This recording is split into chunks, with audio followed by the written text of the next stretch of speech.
if they decide to downgrade PCE, or if they decide to get rid of it entirely and call it environment and reduce it to 15%, fine, we'll work with it. We'll make it the best possible.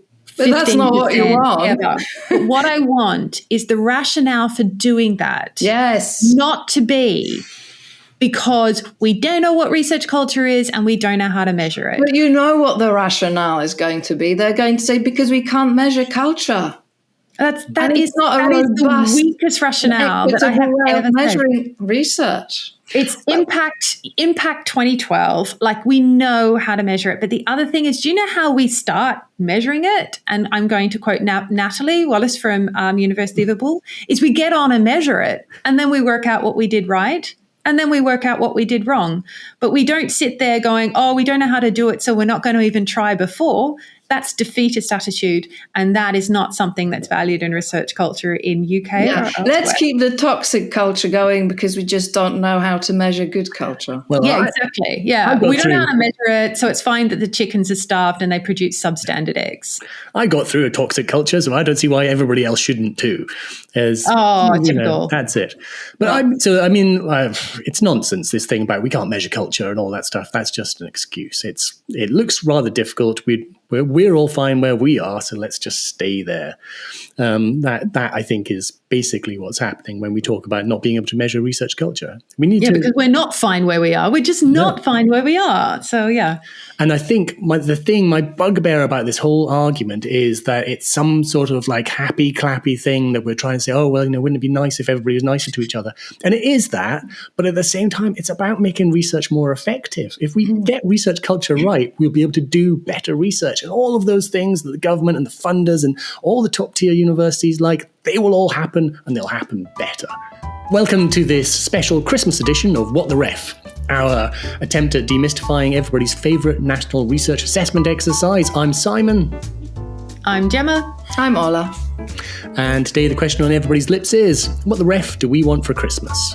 Gemma, I think you've got some updates for us. It's been a very busy week in Refland this week. We've had the release of the Ref AI report, which is actually a report done by my colleagues here at the School of Education at the University of Bristol, and it was looking at the use and the issues around the use of AI in the lead up to the Ref 2029. Ola, you went to the launch. What were your main takeaways? I did. It was very informative, and I think it's a good conversation starter. Some concerns included equality and equity questions around the technology, and also how different institutions have access to different resources, but also in relation to bureaucracy and replacing one bureaucracy with another. So what's the answer then? What are people actually scared of, do you think? I don't know, and that remains to be seen. I think the conversation has been started, and I think that the equality piece is pretty strong there. Simon, do you have anything to add? I was just going to say there was a really interesting critique of the report by Lizzie Gadd. That's on LinkedIn. We'll stick it in the comments for this video. I think that's certainly worth reading. We should get Lizzie back to talk about that. But also, we've invited Richard Watermayer onto the podcast, have we not, Gemma? Yeah, we have. Okay, so that'll be something nice to start the new year for, I guess. But I think Lizzie's comments were very legitimate, and I think they need to be taken into account. And I think that goes into another issue, is that how on earth does this Ref AI report be written without, reference to the larger responsible research assessment movement that was actually quite prominent this week at in the EU. Ola, do you want to introduce that part of this week? Sure. So on the 3rd of December, DORA, which is Declaration on Research Assessment, and CoARA, which is the Coalition on Research Assessment. Responsible research assessment. Thank you very much. So they joined forces and they released a joint statement basically committing to working ever so closely with each other to promote positive research culture and good practice around research assessment. And I think a really important part of that conference, which is really in stark to what we're leading up to next week, which is the next point we'll get onto, is the emphasis that research culture is really important to monitor, and that better research culture can only be achieved through reforms to research assessment, which seems to be the opposite of what we're hearing and whispering in this void, which is the ref pause. What about you, Simon? What do you reckon? Yes, I was just going to comment on the fact that research culture is important. You think that's interesting on a European side of things. I wonder what's going to happen. And the big one for us is coming next Wednesday, isn't it? So Universities UK conference, there's going to be announcements. Jessica Corners talking about the future of the ref. Then we're hearing, I think, from Helen Cross about the changes coming up to the ref. So this is the end of the pause. And all the speculation we've done over the last few episodes, we can finally stop doing it, because myself and Ola are off to the conference, and we're going to do a podcast from the conference once we've heard what's going on. So we probably shouldn't speculate further on what's actually going to happen, but I think that should be quite exciting. Come on, Simon. This is the end of the speculation pause. We've got to speculate a little bit more. I'm not doing it. I'm not doing it. Come on. What do you reckon is going to happen? What the ref do you want for Christmas? I should say what I don't want to happen for Christmas. I don't want there to be a significant change to weightings, and I don't want to see a PCE turn into an old-fashioned environment statement, because I think that'll lose a valuable opportunity to do to focus on one of the things that could really advance research. For me, that's the change I want to see. But Gemma? Yeah, I just think that with what happened in the EU like this week, and in the anticipation at the end of the pause, and all whispering that we've heard from people we don't know, by the way, in dark rooms somewhere making these decisions on behalf of the UK research culture, well, the research sector, I think it's going to be interesting if the way of travel for the UK is significantly different to what we've been hearing in the EU.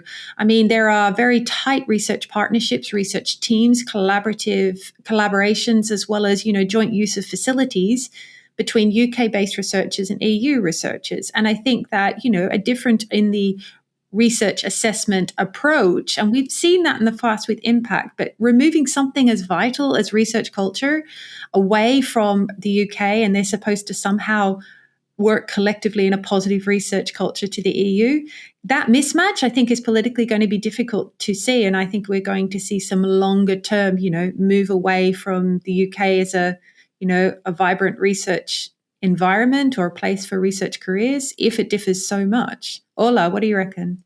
Well, that's why I'm really looking forward to the afternoon session on the 10th of December of the UUK conference, because it's going to be discussing the UK-EU link. So how do they really operationalize that link without the big piece that is so important in the EU? And how do they think, how is that going to be compensated? And how is that going to work if we don't value the same elements in research? Well, quite frankly, if we don't support people in their careers and ways to do research in a similar way, if the research assessment frameworks are completely different, and I'm not just talking about the audit exercise, but I'm talking about what we reward and who we reward in research culture. Simon, what about you? Well, I think, and then at the very end of the day, we have a session on research culture. It's going to be very odd if we end up in a situation in the morning saying, well, it turns out research culture isn't as important as we thought it was. And now in the afternoon, let's focus on research culture. So this is why I think there's a lot of danger in speculating about what can happen, because we might be reading the signs wrong, but there certainly there's been sort of vibrations in the ether that I think we're probably reading correctly. But I think maybe we should move on to what we want for Christmas, because this ties in exactly to what we're hearing on the grapevine about Wednesday's announcements. So I should say that we thought for this special Christmas edition, what we would do is we'd ask all of the Hidden Ref committee members what they would like to see coming out of next Wednesday's announcements. And I think we've already done yours, wasn't it, Gemma? Were you saying no backsliding on what was already announced? I'm never one for one Christmas gift. I always want, more than one reffing Christmas gift. And so I have several, but let's start with our committee. Okay. So bold guidance from institutions about what staff and outputs are eligible. That sounds something like Simon, right, Simon? That was me. Yeah, that was me. That was you? So I was so excited when the Future Research Assessment Program came out and said that, all staff's outputs will be eligible. And it was a huge win for us. I've talked about it in every single presentation I've done ever since then. That's 2 years ago now, 1 year ago. And I just thought it was such an amazing step forward, because for the first time we could see that lots of different people and lots of different roles are vital to the conduct of research. So I really want to ensure that we see some really strong guidance, because when the changes came back, how they were going to work out who in particular could submit outputs, there was some backsliding. So I want the ref team to come down and say, all roles, there's no way out of this. Anybody who's doing research can submit their outputs. That's what. And how likely is it? Is that on your, how likely has it been? I mean, we've been very nice. So we're on the nice list. So technically, it's deserved, and so is the entire research sector. But yeah, that analogy I was definitely trying to do, but perhaps it didn't work. But, how likely do you think this is to be? Really, based on the rumblings we've heard, the discussions we've had, and our understanding about how difficult it is to put, numbers of research staff and count them. So I think having very strong guidance is probably, it's probably way up my wish list, close to becoming a rock star or something like that, but keeping the guidance as we've got now and supporting that, I think that's, I've been good enough for that. I think we could get that sort of level of guidance. Yeah. All right, Ola, what's next? So the next one is no surprises, unless they come in the form of concrete incentives, clearer definitions, and real practical support for NTOs and hidden roles. Okay, this is a bit biased because we are like a committee that is focused on promoting hidden roles and non-traditionally submitted research output. So yes, obviously, one of the wishes for Christmas would be no surprises around NTOs. But what exactly, Simon, what do you think no surprises means? I don't know. I think people are worried about seeing pushback on this diversity of outputs being submitted. So the CKU guidance obviously hasn't pinned down exactly what outputs are eligible this time. They've given a list, and I'd say that the direction of travel is apparent from the CKU guidance as it stands now, CKU being contribution to knowledge and understanding. And I think some people are a bit worried that maybe along with some of the other changes that have been discussed in the background, maybe there'll be a stronger focus on journal outputs and books as the metric or to be submitted. I don't know if that's the case, because even in 2014 and the 2021, we had Annex J and it was quite long. It's that, so they might be allowing it, but universities might, read the mood music and say, well, that just means that, if we hear what we've been hearing, which is that REF should be focused on excellence, then, that might be a whole list of different outputs that we saw in REF 2014 and 2021. But universities would read that as a warning sign to say we've got to be far more traditional, far more conservative with the selection of outputs. What I want the REF for Christmas in that regard is I don't want them to REF and get rid of reagents. I have this idea, of a panel sitting there and then somebody introduced some blue liquid on a tray. And don't ruin my REFing fantasy here. I think you're mad on reagent. I think you were a closet chemist at some point in the past, because that is the one that's really stuck in your mind. I mean, understandably, of course, because the idea of submitting some kind of liquid along with your rest of your submission is bizarre. But it can be a dust, it can be a solid, it can be a gas. I don't know. But it would be really good. But it is new for this REF 2029. It wasn't on the list for REF 2021 and it wasn't on the list for 2014. It's new for 2029. And we were very excited about it, even from our first podcast, weren't we, Simon? We were indeed. I wonder how many they'll receive in 2029. Would you think it'd be more than 2.4% as it is currently? Well, all reagents or just all reagents? All reagents. Imagine how that would change the research landscape if suddenly 50% of all outputs that were submitted were reagents. I mean, imagine if it was very hot that day when the reagent was being evaluated and they brought it in, they went, it's changed its state. I've seen Superman 3. That's never going to be good. Okay. So what else have we got? What else have we got on our list?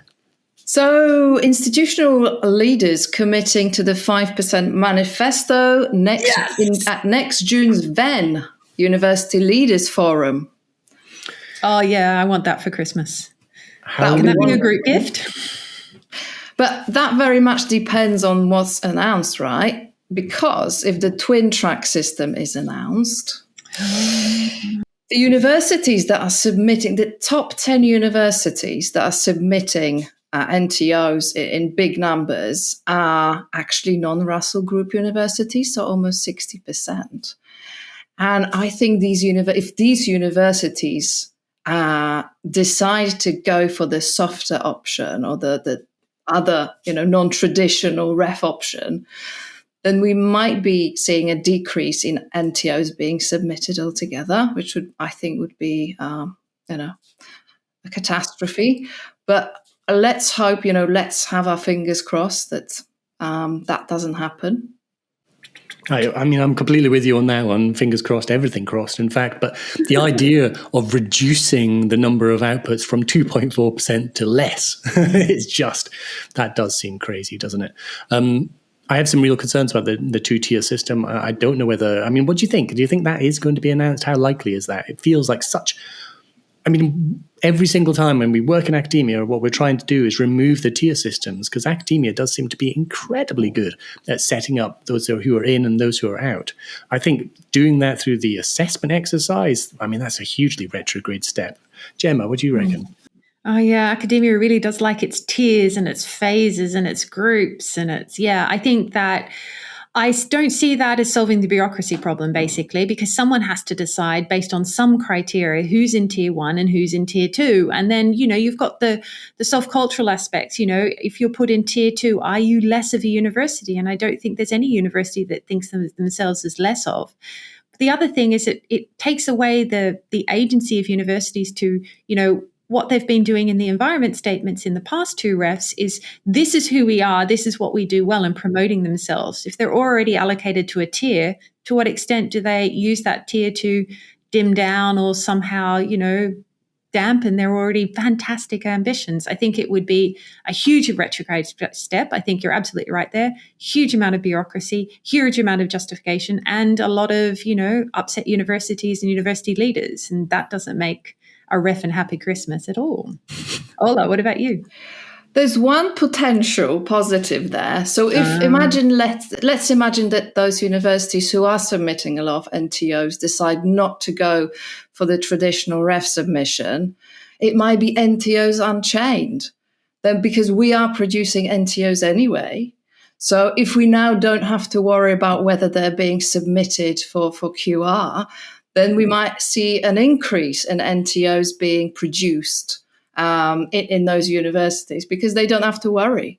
Gemma? Yes, but even the Russell Group or the top tier universities are producing NTOs, and our concern, and it's always been our concern with the hidden ref exercise, is that those people in those universities aren't any less excellent because the environment doesn't recognize them.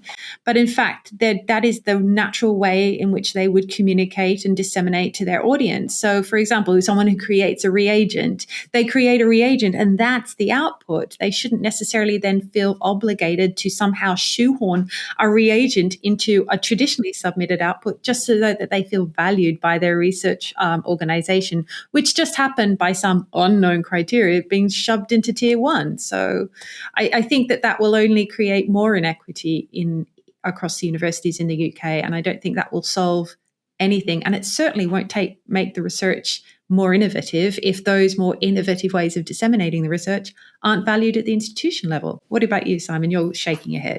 I can't shake my head because I've got bells. I've got a tassel. So no, it's certainly not going to make universities more innovative to separate them into two and have them focusing on different things. The issues I think that I have around that is just what a hugely complex and bureaucratic system it will be to try and to separate the universities into two tiers. We talked about it on the last podcast that, we'd be there'd be boos and cheers potentially as announcements came out. I think for that one, it would be difficult for me not to boo because I think it would be, a hugely destructive change to the way that we view universities. Gemma, I think it's going to, I think I'm just seeing an analogy with like the high school playground when they're like selecting, members of a football team and they've got two people and, they basically it brings back memories. There's a lot of baggage there. But like, Oxford University will be in one and everybody wants to play on Oxford University's team. And I don't know to what extent that is going to be felt by university leaders, but more importantly, individual research staff within those organizations. How less valued do you think they're going to feel in a research culture where being felt valued and recognized is, really important academic currency? So no, I think that would be hugely bureaucratic, hugely problematic. And also, if the ref is supposed to be a tool for the UK to reach its innovative goals or whatever Patrick Vallance is saying, then that is perhaps not going to be working towards that step. It's basically saying you're not good enough, there you go. And, you can dress it up as different strategies, different ideas, different markets, all that. But how it's felt on the ground is, the Premier League and the non-Premier League. Yeah. That's what it's going to feel like. What else we got on our list? What else do we want for Christmas? Okay, so following the advice of the International Advisory Board of the Research England's Future Research Assessment Programme, you got that? Allocate criteria weightings equally, 33%, 33%, 33%. Okay, I've always had trouble, dividing 100% by 3. So 33 and a third repeater is perhaps, difficult as is. But what do you guys reckon? I mean, that would be exciting, wouldn't it? I wonder what the backlash would be like that. How many letters would be sent around, to Patrick Vallance without any name, without anybody knowing who the names were on them. I think there'd be quite a few. The idea, I think, of reducing outputs below 50% would be world changing to a lot of people. I would like to see. I don't know where I want to see it. I think 50% for outputs kind of sits reasonably happy for me, but certainly I think there would be a uproar, rage, and various other things all happening if we were to try and make that change. Yeah, I think you're right. I think 50% for outputs or CKU is about right, around about 50, 55, whatever it is. But I really think, and I used to be the person that said impact is the most important thing. Impact is the most important thing. Most of my research was focused on impact. Most of my work was about helping people realize impact. But now, especially right now, especially considering what we're seeing in the UK research sector at the moment, I think environment is more important than ever. So to downplay environment below impact is looking at, it's again sending the message in, we don't care what type of environment our workers are in as long as they produce the right stuff, is perhaps not the message that is the most uplifting or the most needed by the sector right now. What do you think, Rolla? I just hope it's not back to 15%. I hope this is going to be a little bit more, maybe sit somewhere around 20. I think 33 is definitely not going to happen. It's not going to be equally split. But another sort of grain of hope I see in the, I don't know if anyone's looked at the UKRI framework document outlining the refreshed objectives. So what's interesting that in Objective 4, they're talking about delivering local impact and enhancing national and international collaboration, security and resilience, including by ensuring access for researchers and innovators from all backgrounds. And also linking nicely to hidden roles is from Objective 5, supporting research talent at all career stages, enhancing diversity of opportunities in research careers, and ensuring that researchers and innovation are equipped with the breadth of professional, entrepreneurial, and technical skills. So I think there is a back door for us there in relation to the maybe lost PCE element in the broader strategy of UKRI. Yeah, the funders have always been so far ahead of the universities, basically, when it comes to understanding what is needed to conduct research. And they've had a focus on people, on what we call hidden roles, but they call research adjacent roles, research professionals, research technical professionals, all of those things.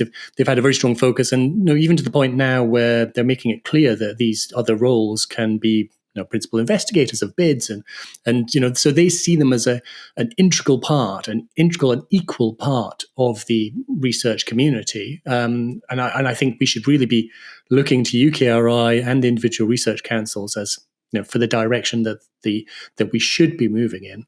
I just feel that the universities are resisting some of these changes, regardless of how much you write it into guidance and you try and support it. And we've seen this directly in the ref, of course. And especially with that change I was talking about earlier on with the support for anybody submitting outputs. Yeah, actually, Simon, I have to correct you. Not all universities are resistant to the change. Oh, that's Some true. very secret but selective, and perhaps we know who they are, but we don't know, universities have been resistant to the change. So I find that really interesting, is the fact that, that's universities fair. are going to be conservative, but some are going to be more conservative and shouting in the background more than others. So we want an assessment framework that works for everyone, not different groups of people, because that's where we've done, or people with some ideas and not others. And the other thing is, we don't want to normalize all our universities. We want a diversity of voices, a diversity of approaches, a diversity of different research clusters, groups, etc., across the universities. We don't want every university doing the same thing, because then how are we supposed to distinguish ourselves in a very competitive international student market, as well as how are we supposed to distinguish ourselves from one university to another if we're all meeting for the same goals? There is huge, huge danger of overlap and research waste if we're all doing the same thing in the same way towards the same goals. So, that's a very fair criticism of what I was saying. I'm just get too G'd up on this subject, I think. So the thing is, yes, it varies across universities. Some are much more forward-sighted than others. I don't personally think it's just the big, successful old universities who are always, in the rear guard. I think some of them are actually being quite progressive, but it varies. Unfortunately, not all of them. Yeah, I mean, again, I like to blame the obvious candidates for dramatic purposes, but yes, you're totally right. All right, Ola, what else is there? Yeah, what's next? Well, I think what we're definitely getting are the PC indicators and PCE pilot report present. So that's very much on the table. Oh, thank God. Yeah. That's been a long time coming, hasn't it? Well, we might find that when we unwrap them, we'll be the proud of owners of someone else's dreams, but that remains to be seen. You know what I want? Of somebody else's dreams. Someone else's dreams. Very proud. Okay, so I think there's going to be a lot to digest on the 10th, isn't there? Because we'll be sitting there at that meeting trying to work out, you always get the sort of slightly sanitized version when you hear a presentation. So we're trying to work out, what's missing, what's being glossed over maybe. And at the same time, we've got a couple of reports to try and understand. And then we've got to do a podcast about it all. So I wonder why James and Gemma can't make it to that day to do that podcast. I can think of no reason why.